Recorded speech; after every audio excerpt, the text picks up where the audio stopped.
Sveiki. Ateities bijau labiau nei mirties. Tai pasakė jauna, graži moteris, nepatyrusi jokių ypatingų nesėkmių ar nelaimių.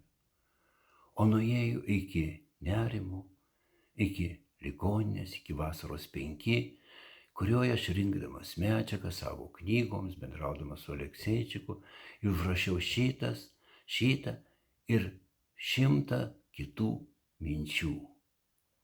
Išleidau knygas, atsisveikinau su depresija, taip toliau, net 5, jos buvo išverstos į kitas kalbas, o paskui aš išrinkau tų sąsvinių, tų užrašų tik mintis, pačias mintis, kadangi žmonės dabar labai užsijėmė, jiems sunku perskaityti ten visas jų istorijas, o mintis kaip koks raktelis į ieškojimą to energetinės stiprybės. Mąstymas tai ne į naudą. Depresija tai Alekseičiko apibrėžimas, depresija, nerimas tai yra mąstymas ne į naudą, veda tai į nerimą, į lygą. Bet tik mąstyme ir yra stiprybės kelias. Ateities bijau labiau nei mirties. Ta moteris ten 2 buvo moteris, tokia lygiai tas pačias mintis pasakė. Ne? Ir viena ilgai neturėjo laiko užsiimti su savim. Jos tos gyvenimo smulkmenas didino jos jautrumas, kitų žmonių abejingumas, pavydas jos grožiui. Ir štai iš nieko tai yra iš to gyvenimo mūsų, iš to mūsų gyvenimo kilo depresija, kilo nerimas, kilo neviltis. Antra mintis. Jau čia vyro, stipraus, energingo vyro, apie 40 metų. Noriu pabėgti ne nuo gyvenimo, o nuo tokio gyvenimo. Betgi kito gyvenimo nėra. Vadinasi, bėga jis nuo gyvenimo, nuo vienintelio to gyvenimo. O koks gyvenimas? Tai yra tavo vertinimas. Realybės nėra, realybė tai kaip mes ją vertinam, kaip ją priimam. Neturim laiko mes, pagrindinis mūsų trūkumas, mes neturim laiko skirti savo, skirti mąstymui, kaip gyventi šiame gyvenime. Kai dabar, kai normalus gyvenimas tampa jau kaip diagnozė. Štai moteris pasakė, meldžiuosi, kad neprabūščiau, tokiame gyvenime, tokiame mūsų gyvenime. Jau kito nėra. Po savaitę ta moteris man pasakė, jei tą knygą būčiau gavusi prieš 10 metų, būčiau nesusirgusi. Štai daviau tą knygą, jei tau sunku knygutė, kurią daugelis žino. Taip. Viena knygutė, vienas susitikimas, kai vedu aš kursuose vienas pokalbis gali pakeisti, gali ir nepakeisti. Bet kai kam pakeičia, verta gilintis į save, verta ieškoti knygos, ieškoti minties, ieškoti susitikimo su žmogum, kuris gali padėti, ar seminarų dabar, kur mano ruduo prasideda, naujas sezonas jo. Sakykime, dabar mūsų ir įrašus, aš dabar rašau jau mūsų įrašus, jau gal 15. Jau perklausų apie 3000 perklausų yra.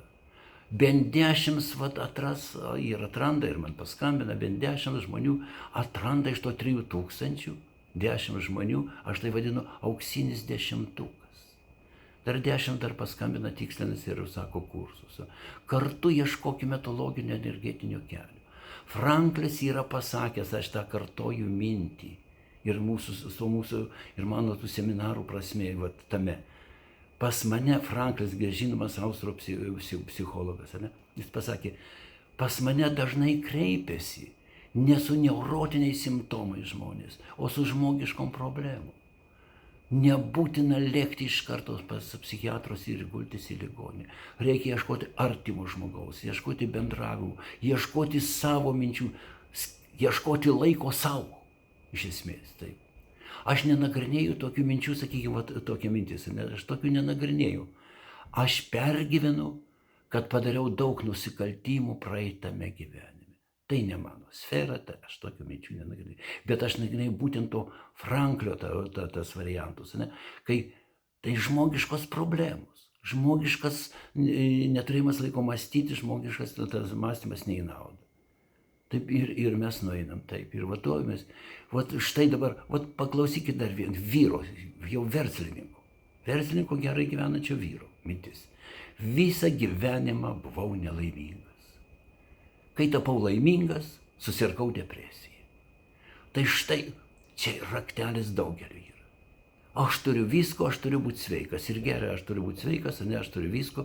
Ir geria raminančius, geria antidepresantus ir taip toliau.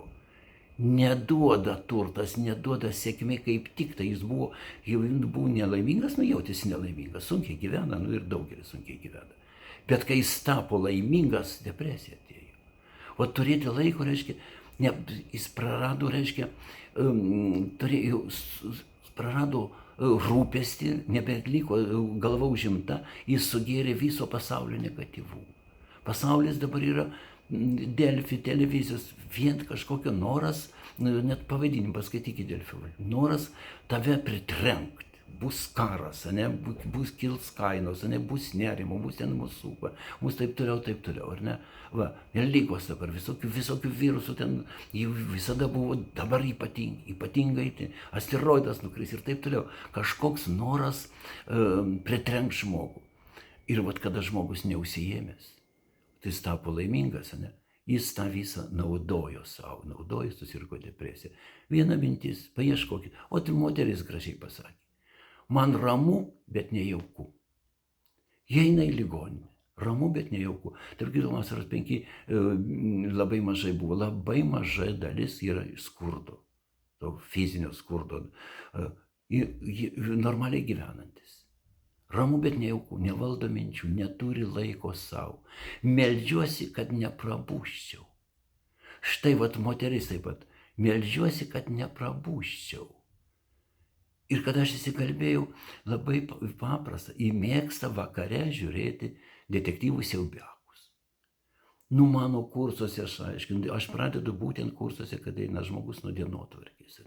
Aukso valanda būtinai, kaip tu buvai purvinas dvasiškai, tu visais siaubakais ir Delfi ir žiniom ir taip toliau, paskirk bent valandėlį, bent pusę valandos.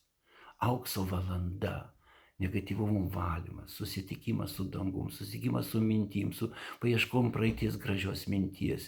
Į vakarais moteris pasėja juodą rytą jau iš vakaro. Nenoriu prabūsti, ne, tai jau ryte, ir tai aišku prabunda sunkiai. Daugelis žmonių ryte prabunda blogiau nei vakare. Eina ratas, uždaras ratas, ne?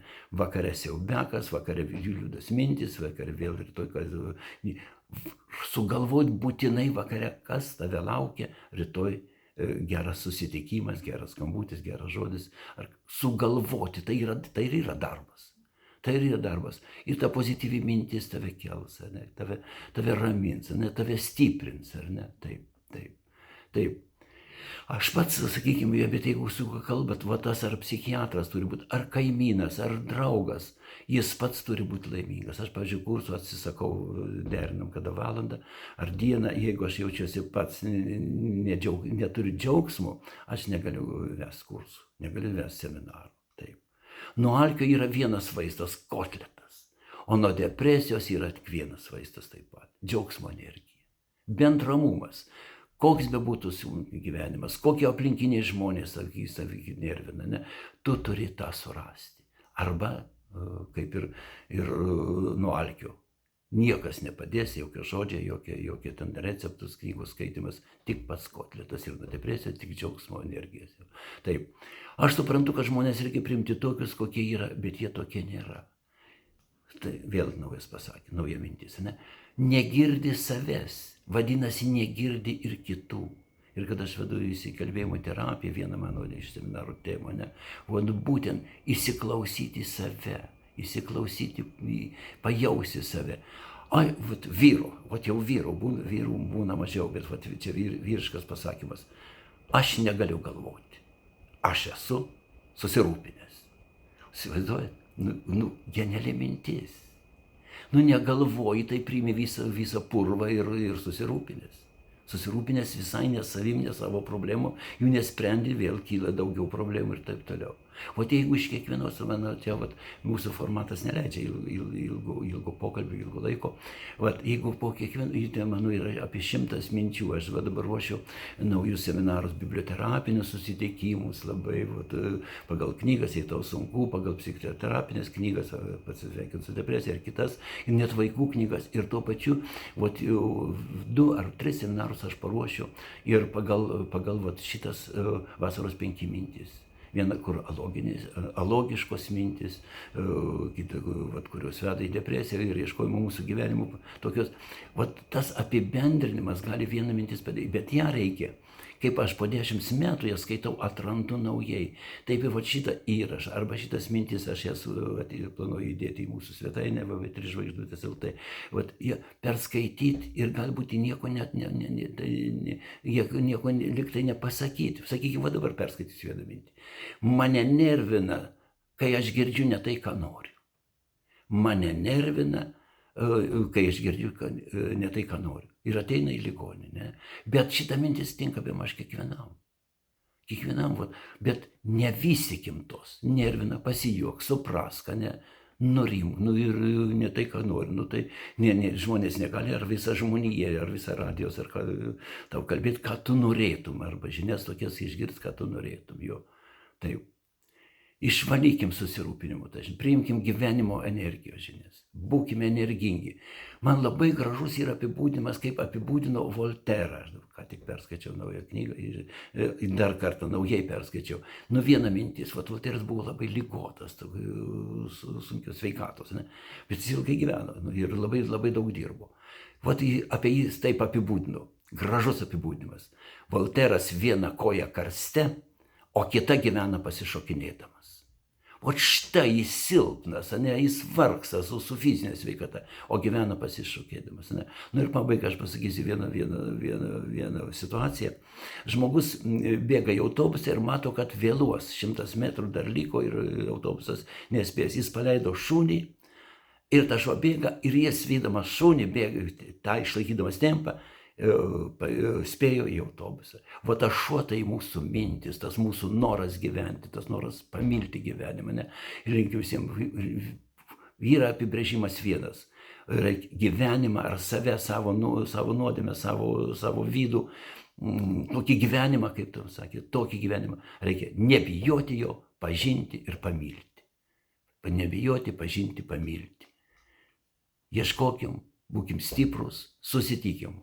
Vėl naujose pokalbiuose, susitikim seminaruose, susitikim mūsų svetainėje, aš daug minčių dedu ir daug ir apie seminarus, apie kursus, mūsų svetainė www.3žvaigždutės.lt. Norite, galite ir paskambinti, aš visada 10 sidabrinis dešimtukas, kai buvo auksinis, 10 paprastai po laidos paskambina mano telefonas 86 87 75 147. Jeronimas Laucius. Facebook'e daug yra, YouTube'e mano įrašų. Peržiūrėkit, bendraukit, ieškokit visuose šaltiniuose.